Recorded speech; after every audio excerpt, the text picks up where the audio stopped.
लगा जो सदक़े मिलादे मुस्तफ़ा। क्या बात है मुफ्ती साहब। तो भीख लेने कितने सिकंदर निकल पड़े।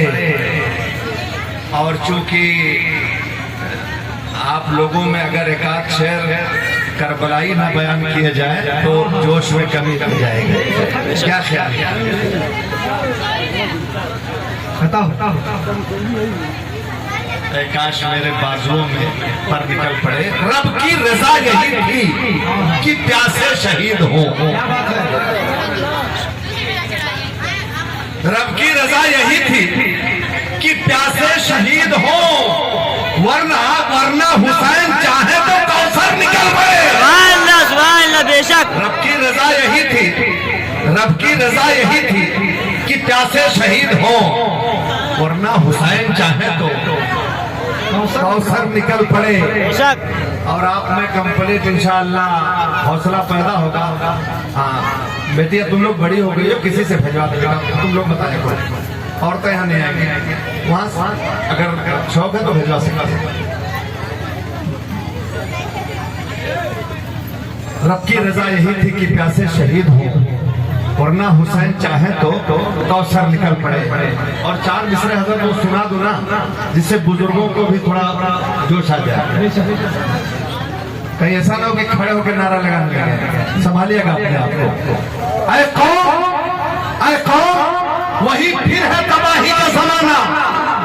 इस्लाम है फिर तीरे हवादिस का निशाना। क्यों चुप है उसी शान से फिर छेड़ कराना। तारीख में रह जाएगा मर्दों का जमाना। मिटते हुए इस्लाम का फिर नाम चली हो, और कौम का हर बच्चा हुसैन इब्न अली हो।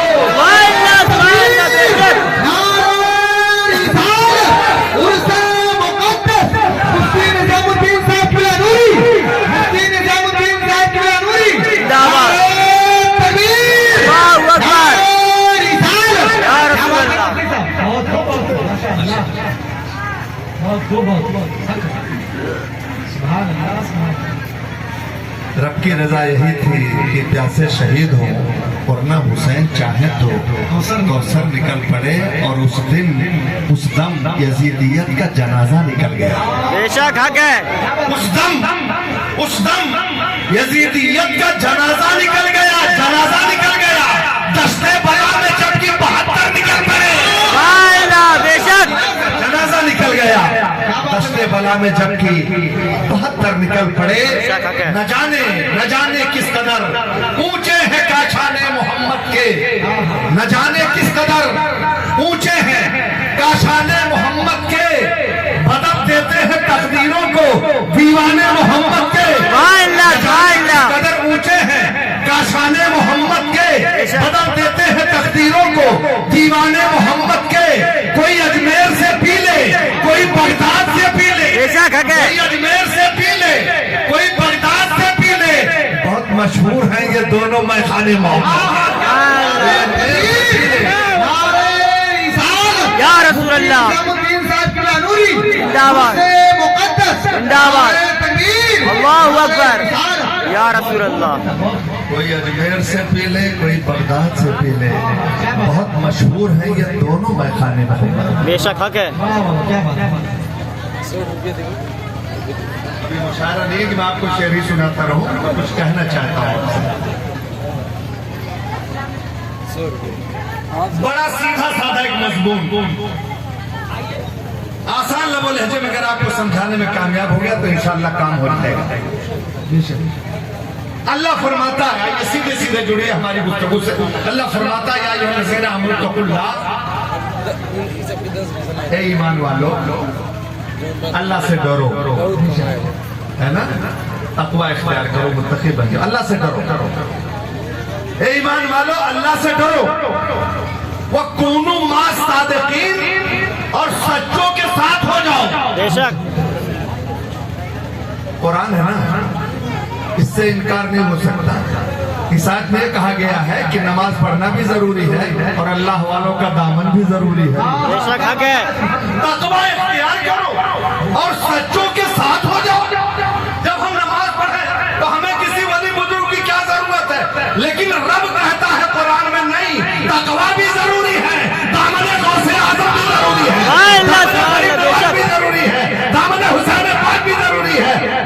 सादिकीन का दामन भी जरूर है। क्या बात है सुभान अल्लाह सुभान अल्लाह। असल में सोचा है, मेरी आदत भी है, और खासतौर से ऐसे माहौल में ज्यादातर गुफ्तगू कुरान से ही होनी चाहिए ताकि कहीं से दिक्कत पेश न आए।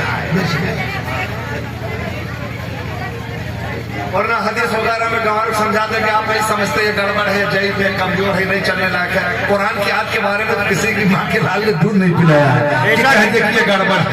क्या बात है। इतने कहिएगा कि हम लोग खुदा वालों का दामन इसलिए पकड़े हैं कि अल्लाह फरमाता है कि तकवा भी जरूरी है और खुदा वालों का दामन भी जरूरी है। बेशक हक है। कुरान में है वो कूनो मा सादिकीन, और सत्यों के साथ हो जाओ। क्या बात है। इतनी बात समझ में आ गई तो जरा अब अगला सबक देखें आप। तकवा इख्तियार ईमान वालों से कहा गया। किससे कहा गया? ईमान वालों से। यानी पहले ईमान तब तकवा। बेशक पहले ईमान तब तकवा। अगर ईमान नहीं तो तकवा हो नहीं सकता। क्या बात है। इसलिए अगर ईमान नहीं सही है तो जितनी भी नमाज पढ़ेंगे आप नमाजी देखे जाओगे, कहे जाओगे, मगर मुत्तकी नहीं हो सकते, मकबूल नहीं हो सकते। ईमान, उसके बाद तकवा, दो चीजें हो गई तो खुदा वालों का साथ। क्या बात है। ईमान दुरुस्त।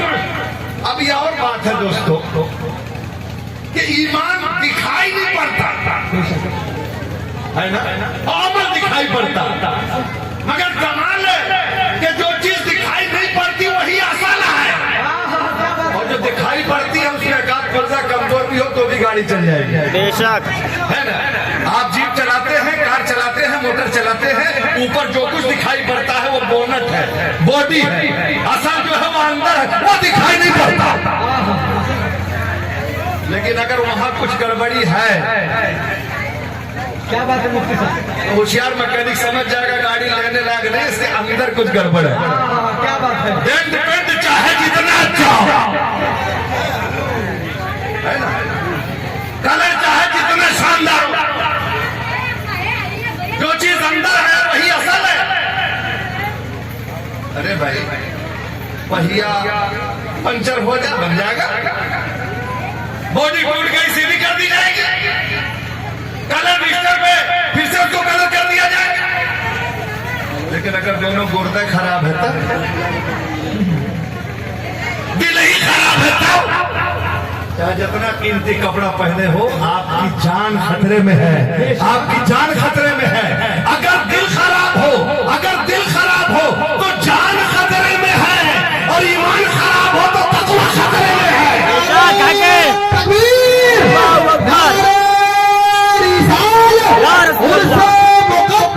जिंदाबाद जिंदाबाद निजामुद्दीन साहब की अनूरी। जिंदाबाद। तकबीर। अल्लाहु अकबर। या रसूल अल्लाह। आज बड़ी मुश्किल से जो मौका मिला है, और ये भी करम है बाबा का, क्योंकि वो नहीं चाहते तो हम नहीं आते, बेशक और वो नहीं चाहते तो आप भी नहीं आते। क्या ख्याल? कई जगह कहते हैं मुफ्ती साहब लोग बैठ, मेरे लोग आने रखने का बात इसकी नहीं है। इरादे लाख बनते हैं मगर फिर टूट जाते हैं, वही अजमेर जाते हैं जिन्हें ख्वाजा बजाते हैं। बेशक हक है। आने की नहीं है बात, बुजुर्गों के बुलाने की है। क्या बात है। बेशक हक है। तो बुलाएंगे वही नहीं आएगा। मान लो नहीं किसी को चाहते तो कहा नहीं आना, वो नहीं आ पाएगा। तो ए ईमान वालों, तकवा इख्तियार करो और सच्चों के साथ हो जाओ। बेशक हक है। मेरी बात आप समझ गए होंगे। अंदर गड़बड़ है तो ऊपर से सारा कपड़ा बेकार है, चाहे अलीगढ़ की शेरवानी, चाहे टोपी कश्मीर के पश्मीना की हो 25,000 की, कसम खुदा की। अगर अंदर गड़बड़ है तो सब गड़बड़ है। इसलिए गाड़ी चलाने के लिए इंजन का दुरुस्त होना सबसे पहले जरूरी है। थोड़ा सा टूटा फटा मेरा कबाड़ी फर्क नहीं पड़ता, नहीं घटेगी, लेकिन इंजन गड़बड़ है तो चाहे जितना बढ़िया उसको ड्रेस पहना दीजिए, नहीं चलेगा। ऐसे ही अगर ईमान सही नहीं है तो उसके साथ चाहे जितनी नमाज हो, चाहे जितने सजदे हो, चाहे जितने रोजे हो, चाहे जितना बड़ा तकवा हो। अब राज बता दूं कि जब तकवा है हमारे पास तो किसी के साथ की क्या जरूरत। लेकिन रब ने कहा है कि तकवा भी जरूरी, खुदा वालों का साथ भी जरूरी है, तो साथ की क्या जरूरत, ये चीज समझ लीजिए, मेरी बात खत्म हो जाए, है ना। 10 मिनट में समझ जाए तो 10 मिनट में खत्म हो जाए, 15 तो 15 मिनट में। वैसे मैं टाइम का पाबंद हूं, जवाब कहिएगा तब खत्म कर देगा, हमें इसमें कोई टेंशन नहीं। ईमान वालों तकवा इख्तियार करो और सच्चों के साथ हो जाओ। साथ की जरूरत कब पड़ती है ये समझ लीजिए। तकवा है, नमाजी है, रोजा रखता है, रुकू है, सजदा के इस्ताद से ज़कात है, नेकियां भलाइयां, ये सब है आपके पास। फिर भी कुरान कहता नहीं, खुदा वालों का दामन भी जरूरी, यही कहे। नमाज है जन्नत में चले जाएंगे, रोजा है जन्नत में चले जाएंगे, हज है चले जाएंगे, ज़कात है चले जाएंगे। तकवा है तो किसी के साथ की क्या जरूरत, उसके लिए जानना होगा कि साथ की जरूरत कब और क्यों पड़ती है। साथ की जरूरत कब और क्यों पड़ती है। साथ की जरूरत इसलिए पड़ती है, अगर आप तनहा जा रहे हो, आपके साथ कोई माल ना हो तो अकेले जाकर कोई टेंशन नहीं, कोई आपको टेंशन नहीं करेगा। लेकिन अगर कुछ जोखम हो, गुजराती भाषा में 2-4 लाख रुपए कैश हो, और यहाँ तो 2-4 लाख की जरूरत, 20,000 भी पता चल जाए कि आपके पास है, क्या ख्याल है। तो अकेले मत चलिए। अरे बैंक वाले रकम ट्रांसफर करते हैं, आप आए दिन देखते हो, इस बैंक से बैंक गाड़ी जाती है, उसमें देखा उस सुराख बने, उस सुराख से नली निकली, हमने कहा ये क्या है, इतना रुपया है, तो राइफल की क्या जरूरत है। कहा रुपए की सुरक्षा के लिए राइफल की जरूरत है, बेशक है ना, ताकि कोई चोर उधर हाथ बढ़ा तो पुलिस वाले अपना काम करें, उनकी नौकरी है। तो जाहिर बात है कि इंडियन संपत्ति पे हाथ डालेंगे तो उनकी जिम्मेदारी है उसको बचाना, उसकी सुरक्षा करना। समझ गए आप, बात समझ गए। तो जब दौलत साथ में हो तो बॉडी गार्ड ले लीजिए, सुरक्षा गार्ड ले लीजिए, हिफाजती इकदाम कर लीजिए, दौलत साथ में है। मैं आपसे पूछता हूँ ईमानदारी के साथ कि सोना ज्यादा कीमती है कि ईमान। ईमान सोच के बता देना, ईमान ना। तो सोना लेके अकेले चलना मुनासिब नहीं है, तो ईमान लेके अकेले चलना, क्योंकि सिर्फ सोने का चोर नहीं, ईमान का भी चोर है। सोने के चोर को चोर कहते हैं, ईमान के चोर को शैतान कहते हैं। बस नहीं जाना, इसलिए अकेले नहीं चलना। अच्छा, जो चीज जितना ज्यादा कीमती होती है उसको उतना ही ज्यादा छिपाया भी जाता है, छिपाया भी जाता है। अगर मेरी बहनें सुन रही हो तो जरा अभी गौर से सुन लेंगे, जो चीज जितनी कीमती हो उसको उतना ज्यादा छिपाया जाता है। हुआ क्या, एक बार मेरे साथ में ग्वालियर जा रहा था प्रोग्राम में, झांसी से ट्रेन पकड़ी मैंने, और ट्रेन थी, उसका नाम था चंबल एक्सप्रेस। सुनिए, सुन के आदमी चौंक जाता है। चंबल एक्सप्रेस वही गाड़ी मिली, उसी में जा रहे थे। साथ में एक इंजीनियर साथ में बड़े एडवांस में पढ़े लिखे थे, होशियार थे। तो कहने लगे बड़ा अच्छा हुआ आप मिल गए हैं, और मैं चाहता था कोई पढ़ा लिखा आदमी मिले तो उससे कुछ समझू सीखूं। मैंने कहा क्या मतलब। कहा इस्लाम में कुछ बातें जरा हमें हमारे लिए आपत्तिजनक है। हमने कहा क्या। कहा कुछ बातें हमें समझ नहीं आती। हमने कहा इस्लामी स्कॉलर होने की हैसियत से समझाने की कोशिश करूंगा, हमारी जिम्मेदारी बनती है, इसी नाम पर हमने कौम का नमक खाया है, समझाएंगे, आप बताइए ना क्या कहना है आपको। कहा ये औरतों के ताल्लुक से जो इस्लाम ने पर्दे का हुक्म लगाया है। हमने कहा मुफ्ती साहब ये जो पर्दे का हुक्म है आपको एक्स्ट्रा नहीं लगता। हमने कहा आपको लगता होगा, हमें तो एक्स्ट्रा नहीं लगता, बहुत जरूरी है ये। कहा पर्दे का हुक्म जो इस्लाम ने लगाया है तो हम तो समझते हैं औरत के साथ इस्लाम ने अन्याय किया है, इस्लाम ने औरत की कीमत घटा डाली, इस्लाम ने औरत के साथ जुल्म किया। मर्दों को बेपर्दा घूमने की इजाजत है तो औरतों को घूमने की इजाजत क्यों नहीं है। मैंने कहा इंजीनियर साहब जरा होश हवास में आप बात करें। मैं बता दूं आपको कि जो चीज कीमती होती है उसे छिपाया जाता है। इस्लाम ने औरतों पर जो पर्दे का हुक्म लगाया है बेकीमत समझकर नहीं, कीमती समझकर।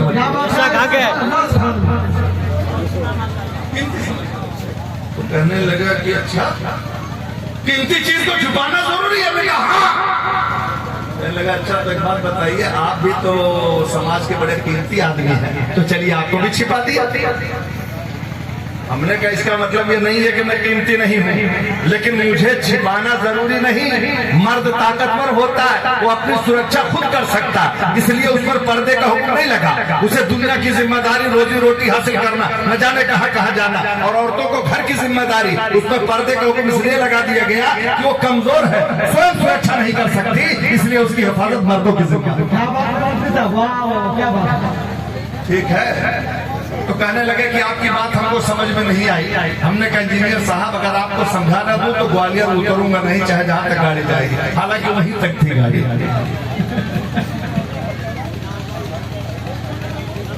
आप कह रहे हमें समझ नहीं आए, हुक्म ज्यादा लगता।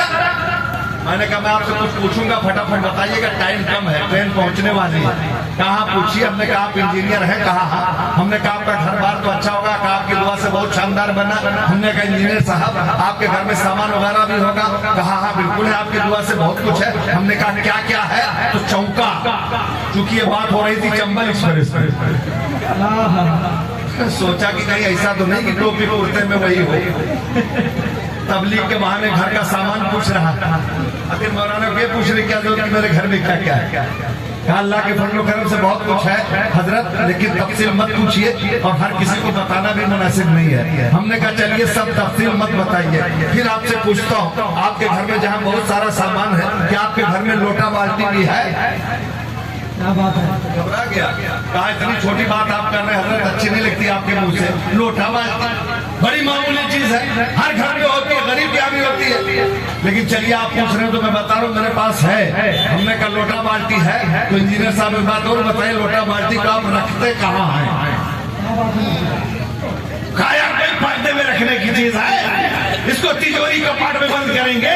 आम जगह पर रखते हैं, जब चाहे दस्तयाब हो जाए आदमी अपनी जरूरत पूरी कर ले। लोटा बाल्टी आम जगह पर रखते, खुला रखते। हमने कहा अच्छा करते, हमारे यहाँ भी खुला ही रखते। इंजीनियर साहब एक बात बताइए, आपकी अहलिया के पास जेवर वगैरह भी है? कहा है। हमने कहा हार भी है? कहा है। हमने कहा उसको कहाँ रखते हैं? कहा आप चाहे जितने शरीफ आदमी हो, हार का पता तो नहीं बता सकते। ये क्या तमाशा, पूछते पूछते आप हार पर पहुंचते। हम कहाँ रखते, कहाँ नहीं रखते? हमने कहा बुरा मत मानिएगा, आप सर नाराज हो रहे हैं, शुभा कर रहे हैं, हम तकरीर करने जा रहे हैं, टैची में जुब्बा साफा और कुछ नहीं, आप चेक कर लीजिए। और हमारा ताल्लुक उस घाटी से नहीं जो आप समझ रहे हैं। इस ट्रेन में बैठने का मतलब सब ये नहीं कि सब घाटी से चले आ रहे हैं। मैंने कहा इंजीनियर साहब चलिए मत बताइए कहाँ रखते हैं। आप हार को वहां रखते हैं कि नहीं जहाँ लोटा बाल्टी रखी जाती है? तो कहने लगे कि हार को लोटा बाल्टी के साथ नहीं रखते हैं। हमने कहा क्यों? अरे साहब हार को लोटा बाल्टी के साथ नहीं रखते, उसको छिपा के रखते हैं, और ऐसी जगह पे जिसका पता भी सबको नहीं बताते, इतना पोशीदा रखते। हमने कहा इंजीनियर साहब आपने हार के साथ अन्याय नहीं किया, आपने उसको उतना भी हक नहीं दिया जितना लोटा बाल्टी। आपने हार के साथ जुल्म नहीं किया, जैसे इसको खुला रहने की इजाजत है ऐसे उसको भी खुला रखिए। साहब बस कीजिए, शर्मिंदा मत कीजिए, आपकी बात हम करीब करीब समझ गए। हमने कहा करीब करीब की ऐसी तैसी, जब तक पूरा न समझा दो। हम लोग पढ़ाते हैं मदरसे। अब आप बताइए इंजीनियर साहब, हार के साथ, हार को अगर लोटा बाल्टी के साथ खुला रखे तो प्रॉब्लम क्या है, परेशानी क्या है, दिक्कत क्या है? कहने लगे मौलाना बड़ी थोड़ी सी बात है, अगर हार को लोटा बाल्टी के साथ रखते तो उसके लुट जाने का खतरा, चोरी हो जाने का अंदेशा है। हमने कहा इंजीनियर साहब होश के नाखून लीजिए और इस्लाम की अजमतों को सलाम कीजिए। अगर लोटा के साथ हार को रखते तो उसके लुट जाने का खतरा है। मर्दों के साथ हमारी बहनों बेटियों को बेपर्दा चलने की इजाजत दे दी जाए तो उनकी भी इज्जत लुट जाने का खतरा है, और लुटा भी करती है इज्जत है। अल्लाह ताला हमें और हमारी बहनों को, हमारी तमाम बहनों को पर्दे की तौफीक अता फरमाए। नारे तकबीर,